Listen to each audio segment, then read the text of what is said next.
Emmanuel here with a quick take on economics. Now, what could Thomas Aquinas, Plato, and the scholastics have to do with a recent story circulating in Kenya the last couple of hours about a certain Chinese trader in Kenya?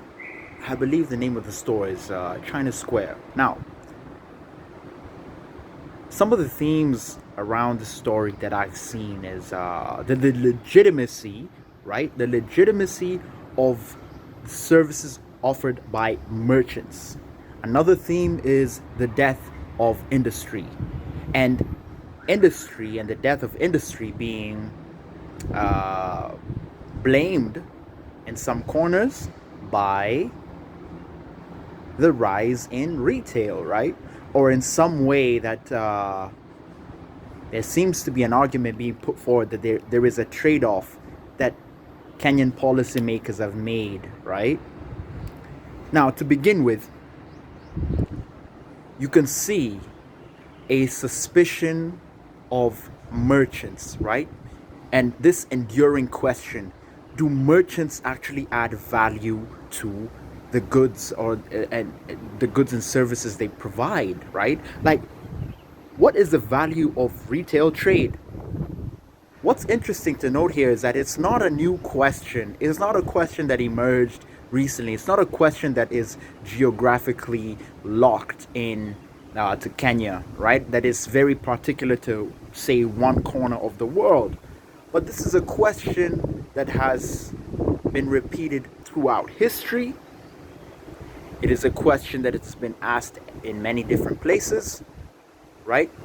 If we go far back in time, we find that the Greeks themselves were suspicious, not just about trade in general, but even about lending and the desire to make money, or as I think Plato called it, allowing money to give birth to money. He had a conception, a very funny way of putting it, right? You go to Thomas Aquinas and some of the scholastics, they held the same suspicions about people that they've called middlemen, right? That is, how can someone purchase a very valuable book in one corner of Europe, take it to another corner of Europe, and sell it for triple the price? Surely he is stealing. And this is the core of their argument here, that retailers somehow are thieves.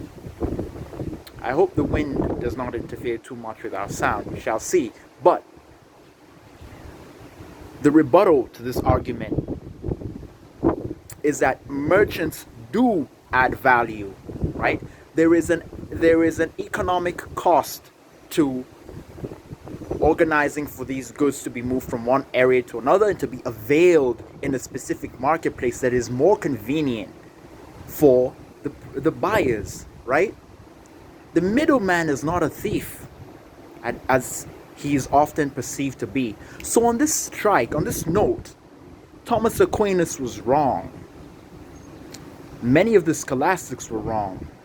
Plato and Aristotle and those who held on to these suspicions about merchants were proven wrong by Adam Smith, who came by a couple of 100 years later after them, and the classical economists who tried to demonstrate the value of the entrepreneur.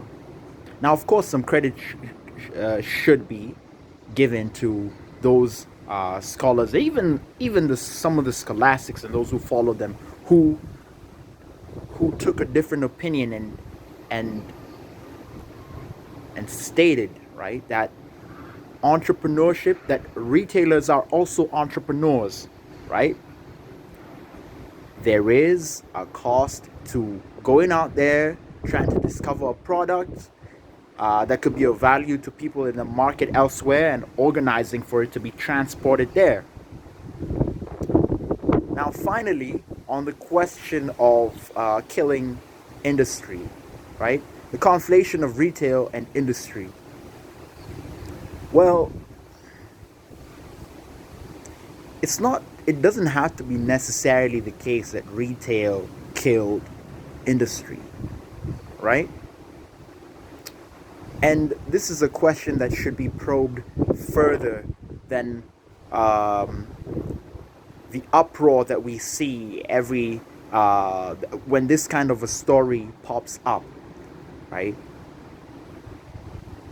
In fact, a country that manufactures will have a strong retail side. Of course, it's not untrue that many African economies have been undergoing a kind of a servicification of the economy, right? More and more growth in the service industries without growth in manufacturing. So, as far as being concerned that we don't have this job creator, that the job creator that is manufacturing is underperforming, that is a valid concern, at least in my estimation. Manual, questions on economics, policy, exploration. Cheers.